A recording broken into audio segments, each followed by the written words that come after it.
Hello friends, tally prime की series में आपका स्वागत है। पिछले सेशन में हमने देखा कॉन्ट्रा एंट्री को किस प्रकार से हम कर सकते हैं।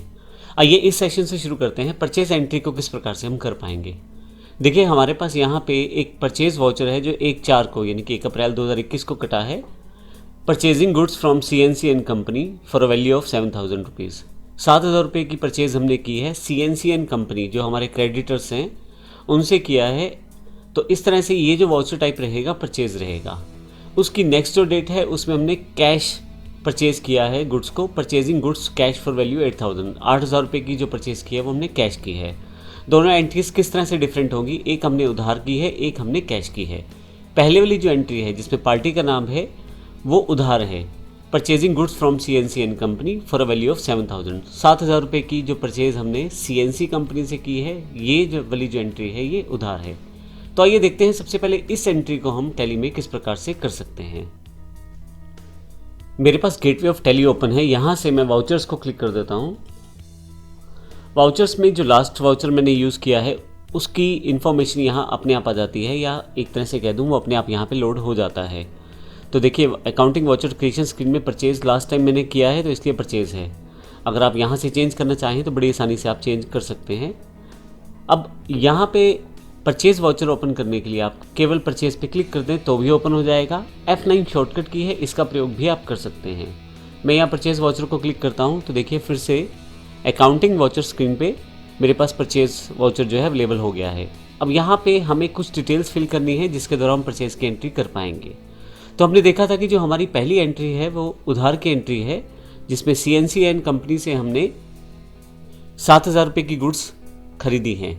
इसमें एक इम्पोर्टेंट बात और, क्योंकि हमने अभी तक इन्वेंट्री ऑप्शन को ऑन नहीं किया है, हमने केवल अकाउंट्स ओनली ऑप्शन को ऑन किया है कंपनी बनाते वक्त। इसका मतलब ये हुआ कि अभी हम केवल अकाउंट्स बनाने सीख रहे हैं। अभी हम इन्वेंट्री के साथ अकाउंट्स की एंट्री नहीं कर रहे, स्टॉक के साथ अकाउंट्स की एंट्री नहीं कर रहे। हालांकि मैं आने वाले एडवांस लेक्चर्स में हम इन सभी चीज़ों को सीखेंगे कि किस प्रकार से हम स्टॉक के साथ परचेज़ की एंट्री कर पाएंगे। अभी के लिए सिर्फ ये समझने के लिए टैली प्राइम में आप एंट्रीज किस तरह से कर सकते हैं उसके लिए मैं बेसिक एंट्रीज आपको बता रहा हूँ। पहले आहिस्ता आहिस्ता हम एडवांस एंट्रीज की तरफ बढ़ते चले जाएंगे। तो आइए शुरू करते हैं। यहाँ से परचेज़ जो वाउचर है मेरा नंबर 1 है, और यहाँ पे अगर आप डेट चेंज करना चाहते हैं तो F2 प्रेस करके डेट चेंज कर ले। हालांकि मुझे डेट यहाँ चेंज नहीं करनी है। और इसके बाद सप्लायर इनवॉइस नंबर, यहाँ पे सप्लायर इनवॉइस, क्योंकि मैंने परचेज़ किया है तो मुझे एक बिल मिलेगा सप्लायर से। मैं मान लेता हूँ जो बिल मुझे मिला है वो है CNC PUR 01। फिर से एंटर करता हूँ। यहाँ पे मैंने जैसे बताया आपके पास जो डेट है वो यहाँ से आप मॉडिफाई कर सकते हैं। ये डेट हमारी उस बिल की डेट है जो बिल हमें मिला है सप्लायर से। पार्टी का नाम क्या है, तो देखिए यहाँ पे सभी के अकाउंट्स यहाँ अवेलेबल हो गए हैं। पार्टी का नाम मेरे पास CNC कंपनी वाला है क्योंकि मैंने CNC कंपनी से परचेज़ किया है। तो यहाँ से मैं CNC कंपनी वाला को सिलेक्ट कर लेता हूँ। जैसे सिलेक्ट करता हूँ मेरे पास ऑटोमेटिकली उस कंपनी की पार्टी डिटेल्स यहाँ पे अवेलेबल हो जाती हैं। तो ये सारी डिटेल्स जब हमने अकाउंट बनाया था, लेजर अकाउंट बनाए थे, वहाँ पे फिल की थी, वे सारी डिटेल्स यहाँ अवेलेबल हैं। जो जो डिटेल आपने फिल की हैं वो सारी की सारी अवेलेबल हैं। आप चाहें तो बाद में भी जाके चेंजेस कर सकते हैं। ऐसे केसेस में आपको वो लेजर अकाउंट पे अल्टर में जाके फिर से चेंज करना है। यहाँ मैंने CNC एंड कंपनी को सिलेक्ट किया है। अगर आप चाहें तो यहाँ से अगर उस पार्टी का अकाउंट पहले से नहीं बना हुआ, लेज़र नहीं पहले से बना हुआ, तो आप क्रिएट पे जाकर यहाँ से बना सकते हैं। लेकिन अभी मेरे पास पहले से बना हुआ तो मैं यहाँ एंटर कर देता हूँ, और इन ऑप्शंस में अगर मैं कुछ चेंज करना है तो मैं यहाँ से चेंज कर सकता हूँ। और फाइनली जो एक्सेप्टेंस है उसके बाद मैं नीचे की तरफ आ जाऊँगा। तो अब मेरे पास पर्टिकुलर्स पे कर्सर आ गया है। यहाँ से मुझे बताना है कि मेरी एंट्री किसके रिगार्डिंग है। तो मेरी जो प्रोडक्ट है या जो मेरा परचेज़ है उसकी इन्फॉर्मेशन यहाँ दूंगा मैं। अब यहाँ पे एक और इम्पोर्टेंट बात, मैं यहाँ पे 3 तरह के मोड में एंट्री कर सकता हूँ। अगर आप यहाँ देखें चेंज मोड आपके पास ऑप्शन अवेलेबल है। तो यहाँ अगर मैं चेंज मोड पे क्लिक करूँ तो मेरे पास तीनों मोड अवेलेबल हो जाएंगे, आइटम इनवॉइस, अकाउंटिंग इनवॉइस और एज वाउचर। अब इन तीनों का बेसिक फंक्शनैलिटी क्या है मैं ब्रीफ में बता देता हूँ। हालांकि आने वाले लेक्चर्स में से प्रॉपर रूप में भी देखेंगे। अगर आप स्टॉक के साथ एंट्री कर रहे हैं जिसमें आप अपनी आइटम्स को भी बताना चाह रहे हैं, जैसे मैं मान लीजिए टीवी या लैपटॉप्स का काम करता हूं और उनके स्टॉक की इन्फॉर्मेशन मुझे देनी है, जैसे डेल का लैपटॉप है, HP का लैपटॉप है या LG का टीवी है, तो ये इन्फॉर्मेशन अगर मुझे स्टोर करनी है अपने बिल में तो मुझे आइटम इनवॉइस चुनना चाहिए। और यदि मैं यहाँ से इनकी इन्फॉर्मेशन नहीं देना चाहता, अर्थात अपने स्टॉक की इन्फॉर्मेशन नहीं देना चाहता, तो ऐसे केस में मैं नॉर्मल एंट्री कर सकता हूँ परचेज लिख के, जो कि अकाउंटिंग इनवॉइस के अंतर्गत आएगा। और अगर मुझे डेबिट क्रेडिट इन्फॉर्मेशन को सेव करते हुए अपनी एंट्री को करना है तो फिर मुझे एज वाउचर एंट्री करनी पड़ेगी। तो अभी क्योंकि मेरे पास कोई स्टॉक की इन्फॉर्मेशन नहीं है, ना मैं उसकी एंट्री करने वाला हूँ, तो इसे अकाउंटिंग इनवॉइस में सेलेक्ट कर लेता हूँ।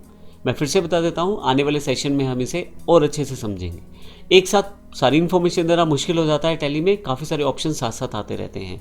तो हम लोग उन इन्फॉर्मेशन को जिनके लिए बाद में लेक्चर है, उनके लिए हम लोग ब्रीफ इन्फॉर्मेशन यहाँ पे दे रहे हैं और कंप्लीट इन्फॉर्मेशन अगले लेक्चर्स में। तो आइए देखते हैं। अब यहाँ अकाउंटिंग इनवॉइस को क्लिक कर लेता हूँ। अब यहाँ अकाउंटिंग इनवॉइस पे मुझे एंट्री करना है, लेकिन इससे पहले मैं ये बता दूँ कि चेंज मोड के लिए आप क्लिक भी कर सकते हैं, और इसके अलावा कंट्रोल के साथ अगर आप एच दबाएँ तो आपके पास यहाँ पे फिर से वही तीनों ऑप्शन अवेलेबल हो जाएंगे। मैं यहाँ स्केप करके वापस आ जाता हूँ, क्योंकि मैंने पहले से यहाँ पे अकाउंटिंग इनवॉइस सेलेक्ट कर लिया है। पर्टिकुलर्स में मुझे गुड्स की इन्फॉर्मेशन देनी है या उस अकाउंट की इन्फॉर्मेशन देनी है जिसमें मुझे परचेज़ की एंट्री करनी है। तो मेरे पास पहले से ही एक लोकल परचेज़ के नाम से अकाउंट है, तो मैं इसको सिलेक्ट कर लेता हूँ। और यहाँ पे कितने अमाउंट का परचेज़ करना है उसकी इन्फॉर्मेशन आप देंगे। हम यहाँ पे 7,000 रुपये की एंट्री करने वाले हैं, तो 7,000 रुपये मैं एंटर कर देता हूँ। और अगर इसके अलावा अगर आपको एक ही बिल पे एक से ज़्यादा परचेज़ करनी है तो वो भी यहाँ मेंशन कर सकते हैं, हालांकि आने वाले लेक्चर्स में उसे भी देखेंगे। अभी हमने केवल एक बिल को यहाँ मैनेज किया है, जो CNC कंपनी के द्वारा हमने परचेज़ किया है, जो कि लोकल परचेज़ है। यहाँ पे मैं एंटर कर देता हूँ और फिर से यहाँ देखें, फाइनल जो टोटल अमाउंट है यहाँ पे आ गया है। फिर से नरेशन अगर आप देना चाहें, जो भी नरेशन आप यहाँ पे दे सकते हैं। फाइनली एक्सेप्ट करते ही मेरे पास ये एंट्री हो जाएगी। तो फाइनली मेरे पास ये एंट्री हो गई है। तो इस तरह से मैं अपनी परचेज़ की एंट्री को रिकॉर्ड कर सकता हूँ। मैं फिर से बता देता हूँ, ये केवल बेसिक टैली प्राइम की इन्फॉर्मेशन को समझने के लिए है कि हम किस प्रकार से एंट्रीज़ को कर सकते हैं। जैसे जैसे हम अगले लेक्चर्स की तरफ बढ़ेंगे तो हम एडवांस सेक्शन को सीखते चले जाएंगे। तो इस तरह से हम इस सेशन में हमने सीखा परचेज़ की एंट्री को हमने किस प्रकार से किया।